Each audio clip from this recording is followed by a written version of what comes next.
Good morning from Grand Plain Farm. It's October 9th, 2025. It's about 8:45 in the morning, and Cecil is coming along and feeding with me this morning.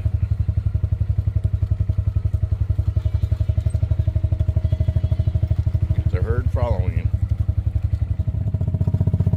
It's 58 degrees, and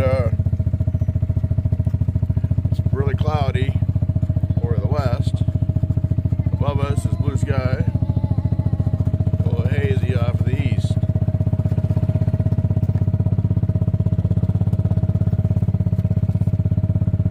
Yeah, it's just bright, huh? You ready? We got those chickens fed. Coming?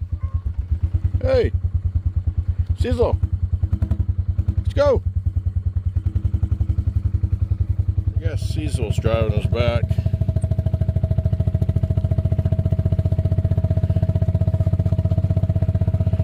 Well, so far, it's a nice day.